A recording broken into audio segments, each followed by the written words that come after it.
Hey there, it's Tom Ryan, founder and CEO of ICR. Before we get into the next episode, I wanted to ask that you subscribe to the show. It'll help us get even more unique and interesting guests on the podcast and in turn continue to educate management teams and the growing ecosystem that creates value for fast-growing private and public companies. And while you're at it, head over to Apple Podcasts and leave us a 5-star rating. Very much appreciated. Many companies in our category have 15 to sometimes 20% return in exchange rates. We're sitting at 7%. As an apparel company, when people are buying your clothes and not returning them, it's a sign that you have a good sense of who your customer is and what they want. And in this day and age, it's possible to know your customer better than ever before. We track not only what they purchase, but every single item and image they look at through their shopping experience. And we also can tell what they try on in our retail stores. And we do use that data to try to curate an experience for them. Being a public company can be hard. Small missteps can have outsized consequences. I'm Tom Ryan, founder and CEO of ICR, and over the last 25 years, we've helped thousands of companies understand and navigate the stock market and the media. We'll demystify these and other increasingly complex stakeholder groups so you can focus on what you do best, building your company and unlocking your true potential. This is Welcome to the Arena from ICR.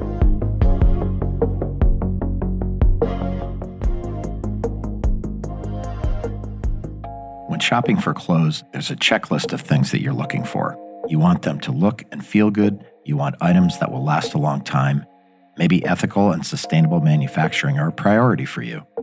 And probably the most important, you want clothes that won't break the bank. For years, in the world of activewear, there wasn't any one player that satisfied that criteria until 2011 when one company emerged that ticked pretty much every box. Adam Goldenberg is the CEO and co-founder of Fabletics. Adam is a seasoned entrepreneur and leader in the e-commerce industry with a proven track record of building multiple billion-dollar brands. In fact, alongside co-founder Don Ressler, Adam has generated over $10 billion in sales through his company, TechStyle Fashion Group, which in addition to Fabletics, has launched other digitally native fashion brands like Savage X Fenty, Just Fab, Fab Kids, Shoedazzle, and Yitti. Adam launched his first company at 16, and at 19, he became the youngest ever COO of a public company, and he's been a force in the e-commerce industry ever since. Let's enter the arena with Adam Goldenberg.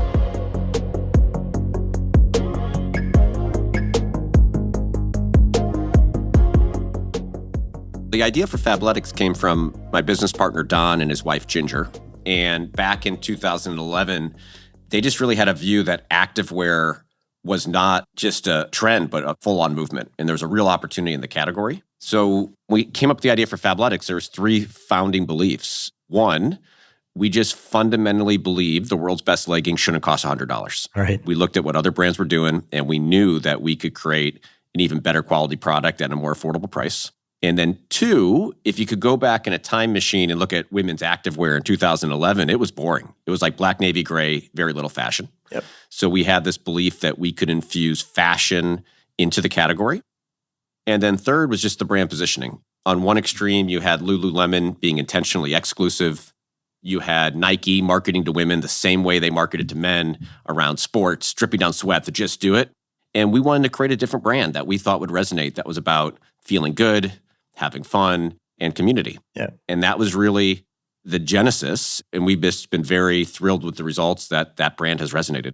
Yeah, well, look, it's everywhere. For those that don't know, maybe give us a sense of the business today. I know you have brick and mortar stores, big e-commerce business. What does Fabletics look like, as we sit here in kind of early 2025? Yeah, so we started the business just in women's activewear. And then in 2020, we expanded into men's, which today is about 30% of our business. And then in 2023, we also added scrubs. And while the business started as an e-commerce business, we started adding stores back in 2016. And today we have about 104 retail stores. Our split is about 80% e-commerce, 20% retail. And the business this year will do right around $1 billion in revenue.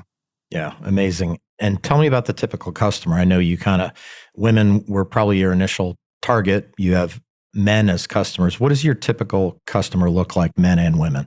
Yeah, so the customer base today is about 70% women, 30% men. And that is what you'd expect given that we started first as a women's brand.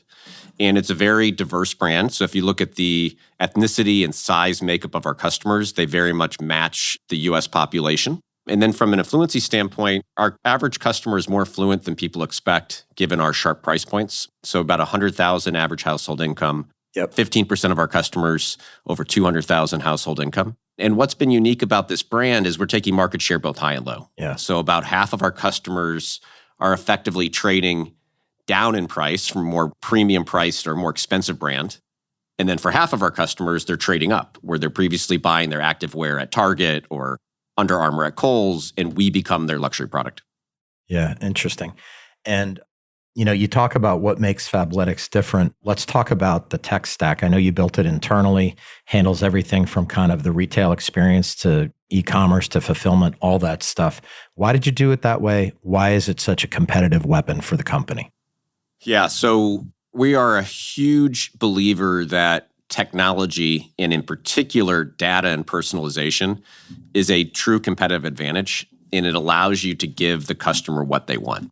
And when we started this business back in 2011, we launched in 2013, but it took us some time to build it. Yep. There was not a technology solution that could power our membership program, that allowed you to have a unified experience across all channels. So we started to build it ourselves. And to date, we've actually invested over $400 million into our platform. Our largest department in the company is technology. Yep. And we do that because, one, you got to have a product people love. And in our case, like what really works is having premium quality and amazing fashion. But then you need to give customers that product. And through data and personalization, you can really make sure they have a great shopping experience. So as a real world example, we know the size of our customers. And when you log into the website, you're not going to be shown product that's sold out in your size. So frustrating. Right? Like, why show me that product that you don't have in my size, right? So we're going to show you what is available for you. Yeah. That's the product that you're most likely interested in. And then we're going to use the imagery that you most resonate with. And by doing that, you just have a better user experience, and that translates into all the metrics. Yeah. And then I think another thing that you all do so well is work with celebrity partners, Kevin Hart, Khloe Kardashian, recently Becky G, I believe. What's the strategy in those partnerships, and how do you assemble a group that casts like the largest umbrella so you don't alienate people and you kind of bring everyone under the Fabletics umbrella? Yeah, there's lots of different reasons we do different celebrity campaigns, or sometimes ambassador or influencer campaigns. Yep. Oftentimes we'll do it if we're launching a new hero product or a new hero category. We also do these collaborations to give something unique to our members. And the number one thing we look for is authenticity. So we want to find those celebrity partners that are excited about working with Fabletics, that genuinely love activewear and have a great sense of fashion. And then we work with them to bring their vision to life in a Fabletics way. And what's been great about this is for our existing customers, it gives them something that's exciting and new and fresh. And we really have been the first activewear brand to do these celebrity partnerships. But we also use the data and see, okay, where might there be some holes where we think we're under-indexing in our customer base? And we'll select partners that will help us reach those customers in new ways. I know you have a membership model, which seems super unique, called VIP membership. Why does that model work? Yeah, our membership model is very unique, and it has allowed us to deliver this incredible value prop to our customers, which is having the absolute best fashion, leading quality, and doing it at a price point that everybody can afford. So when you become a VIP member at Fabletics, you're going to save 20 to 50% off the retail price every single day. You're going to get access to special member-only sales. You're going to get first access to unique product like those celebrity and fashion collaborations. And each month, you're going to get an option to buy a member credit for $59.95. And you can use that member credit for any item or outfit up to $100. So member credits are an optional way to save another $30 to $40 when you shop. Yep. And what we have found is that customers love it. We got about 3 million active customers, of which 80% of them have selected to become part of this membership program. And those 80% of customers make up over 95% of our revenue because they shop so much more frequently with us. Yeah. And in a lot of ways, our membership program is like a supercharged loyalty and engagement program. And it solves a lot of the problems of fashion e-commerce companies. So problem number one, I would call it the Meta or Google tax. which is e-commerce companies have to continue to pay Meta and Google to bring back the same customers they've already acquired. Right. So you're not having to buy that customer once, you're having to pay for that customer almost every time they shop. With our membership program, you're now coming back to the website every single month as a member. So we don't need to repay Meta and Google to bring that traffic back. Yep. The second piece that it helps to solve is return and exchange rates. So returns are expensive, and you're seeing many, many companies in our category have 15 to sometimes 20% return and exchange rates. We're sitting at 7%. And we've been able to do that because we have all of this data on our customers. It's allowed us to really make sure the fit is consistent and really optimize that return and exchange rate. Our VIP members, we have over 150 data points on average on each of our customers. And we track not only what they purchase, but every single item and image they look at through their shopping experience. And we also can tell what they try on in our retail stores. And we do use that data to try to curate an experience for them. One thing that's really changed since we started the business is that people have migrated from shopping predominantly on a website to mostly shopping on a mobile app or mobile site. Yep. And the attention span is short. You can be shopping 1 second, you get a text message another second later, and you stop what you're doing, right? Yeah. So what we found is it's critical to immediately engage that customer and show them what they want, right? Before you lose them to something else that's going on their device. Shifting to retail strategy, you said you have about 100 brick and mortar stores across the US. What's fascinating to me is the in-store experience, how it dovetails with the e-commerce experience. Two different things, but I would imagine they have to be very complementary for the customer. Yeah, one of the reasons we built our own technology, including our POS application, was so that we could bring the membership experience into retail stores. So when you walk into a retail store, you can shop as a regular retail shopper. You can become a member in store. And if you're an existing member, you can use your member credits and all your membership perks in store. And it's completely integrated. And what I mean by that is, you walk into a store and you identify to a sales associate that you're a VIP member. That store associate has on that POS device everything that customer has shopped, what's currently sitting in their shopping cart, and recommendations of what they may like based on data that's currently in the store in their size. And that's unique. That's never been done before. Yeah, yeah. If you look out at the next few years, what's the plan for more brick and mortar stores? Yeah, if I could snap my fingers and we could have 200 or 250 stores in the US, we would do it. Yeah. Unfortunately, you have to open them up one by one, but we should open up about 15 to 20 stores per year. And within the next 5 years, really double our fleet from a little over 100 stores to a little over 200 stores. And we like retail for two reasons. One, for our existing customers that are an online shopper that becomes an in-store shopper, Yep. The lifetime value goes up 3.7x. They just shop that much more frequently. Wow. So, of course, as you double your store fleet, you're going to more than double how many customers are omni-channel shoppers. But the other reason we like it is it's a great way to bring new customers into the brand, where they've been seeing and hearing about for Fabletics for years, but that store is allowing us to convert them.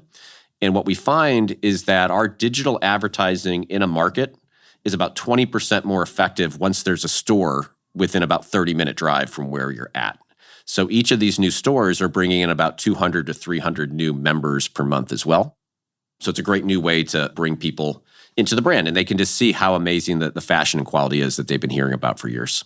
Yeah. And then in terms of kind of points of distribution, I know you're going into new avenues like wholesale and marketplace sites like Amazon. What's the strategy behind that decision given the history as a DTC player? Yeah, so for the first really about decade of our existence, I was venomously opposed to selling on Amazon. Yeah. And pretty opposed to selling in wholesale. And it's because we wanted to really own the customer as well as really be able to ensure the customer experience. Yep. And what we found is that hundreds of thousands of people were going to Amazon, searching for Fabletics leggings, and then we weren't there, and they were buying somebody else. Yeah. And it was a little bit of a moment the team finally convinced me, hey, we're really missing out on an opportunity here to let customers that are looking for our product or a similar product try and experience the brand. So our strategy with Amazon is not to sell our whole assortment. We sell less than 5% of our styles on Amazon, but we're now seeing hundreds of thousands of people that were going to buy a legging, Yeah. buy Fabletics, And we're seeing that a very large amount of them, a nice percentage of them, are actually converting into direct Fabletics customers. So we really think about wholesale and Amazon and Marketplace as an extension of our advertising in a way for people to try the product for the first time with the hope that they'll eventually come to us because there's going to be exclusive styles and the full assortment that you can't get anywhere else.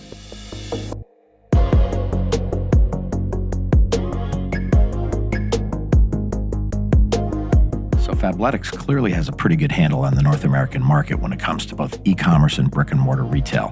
But I wanted to know about the company's plans to grow the business both geographically and in terms of product offerings. Well, I think taking a step back, we really believe that Fabletics has the potential to be a global household name.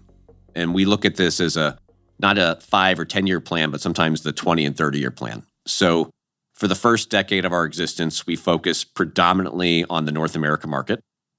But we're now at a size and scale, and we built up the team that we think there's a rest of the world opportunity.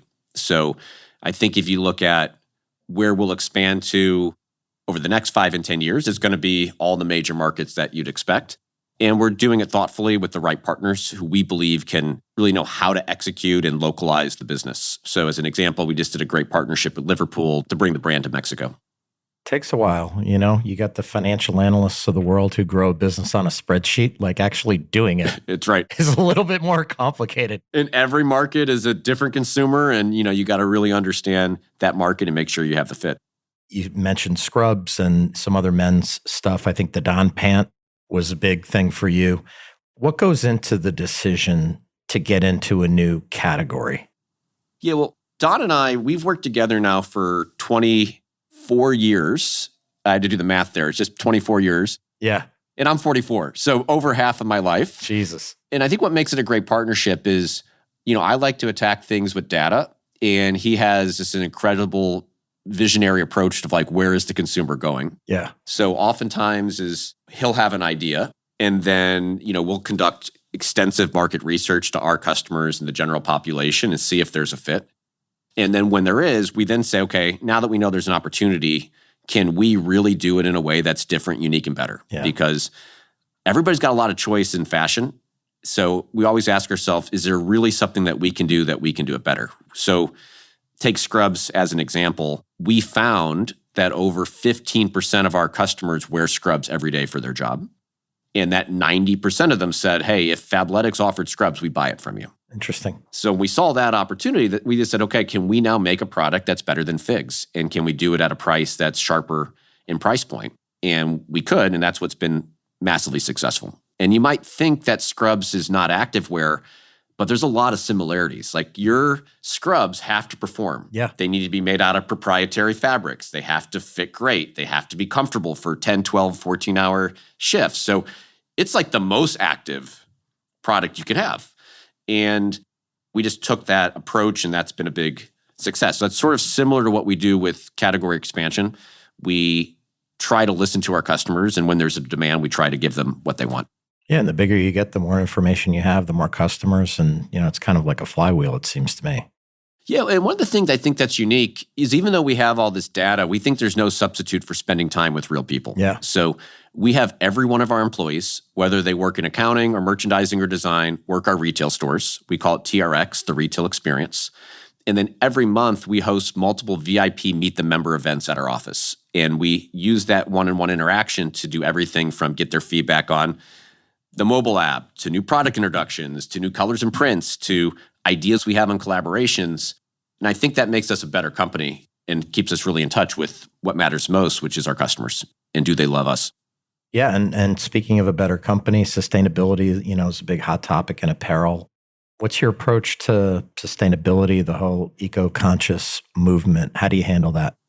We take a very pragmatic and data-driven approach. What I will say is it is incredibly difficult because customers will always tell you they want you to be sustainable, but then they will also say, hey, we don't want to pay more money for it. So what we've been doing is really focusing on R&D and partnering with our fabric mills across the globe to develop sustainable fabrics. So 7 years ago, none of our fabrics were sustainable. Today, about 2/3 of our fabrics are sustainable, and our hope is to get that to 100% in the relatively near future.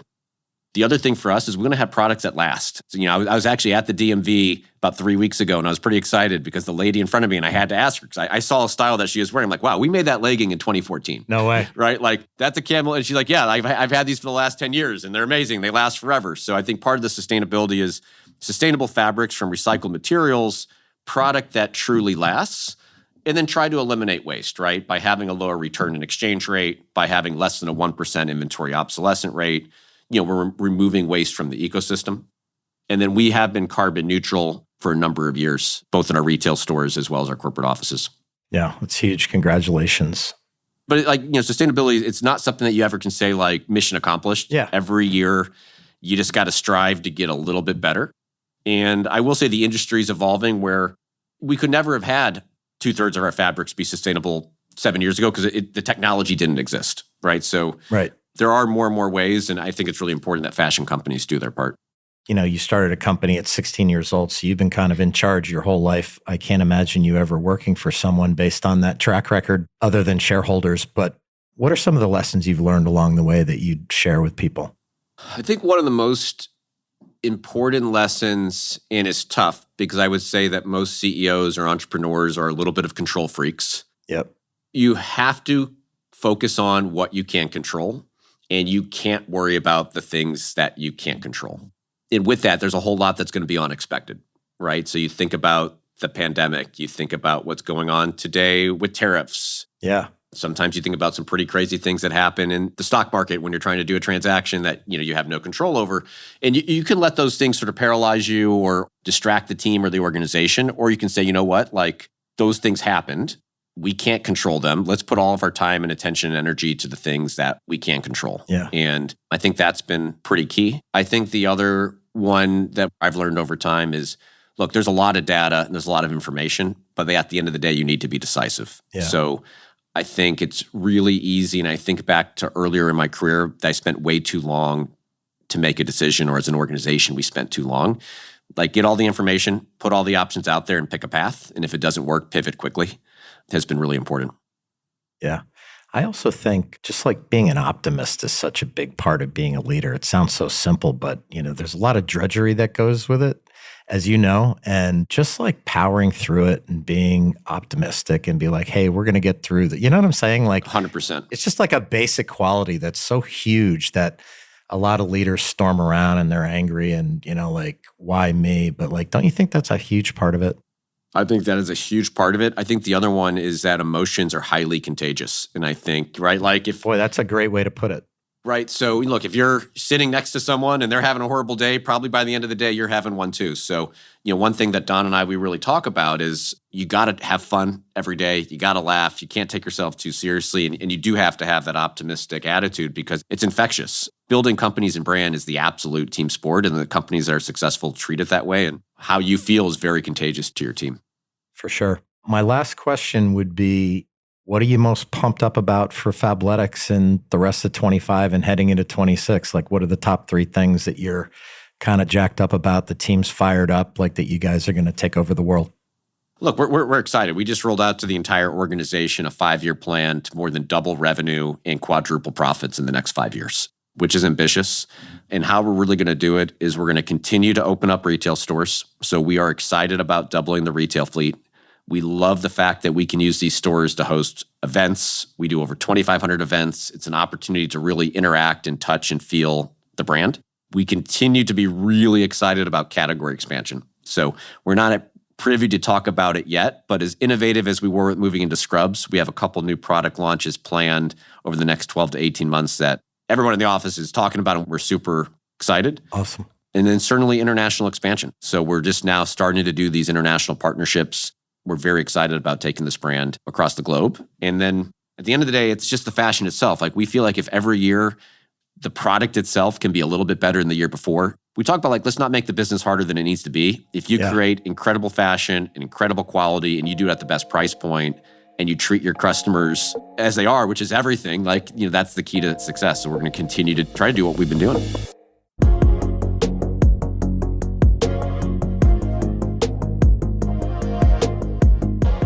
The core of Fabletics business is a product that looks good, feels great, and is reasonably priced, and it will last you a long time. Combine that with their incredible data utilization that lets them identify trends, bring things to market quicker, and create a marketplace that's curated to create value for each individual customer, and the company seems poised to be a force in the activewear market for years to come. At Welcome to the Arena from ICR, we're working really hard to bring you exciting guests and great content. If you found this episode insightful, please subscribe to the show on your podcast app and leave us a 5-star rating.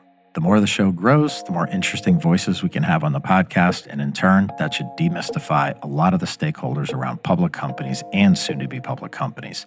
Thank you so much for listening. Thanks again to Adam Goldenberg, the co-founder and CEO of Fabletics. It's going to be exciting to watch the company continue to leverage their incredible tech stack as they expand their product line and make inroads into new markets. This is Tom Ryan. We'll see you next time back in the arena. References to specific stocks are not intended to be recommendations for specific trading behavior. Comments presented on this podcast are intended for informational and educational purposes only, and do not represent opinions or recommendations on whether to buy, sell, or hold shares of a particular stock. All investors are advised to conduct their own independent research into individual stocks before making a trading decision. In addition, investors are advised that past stock performance is no guarantee of future price performance.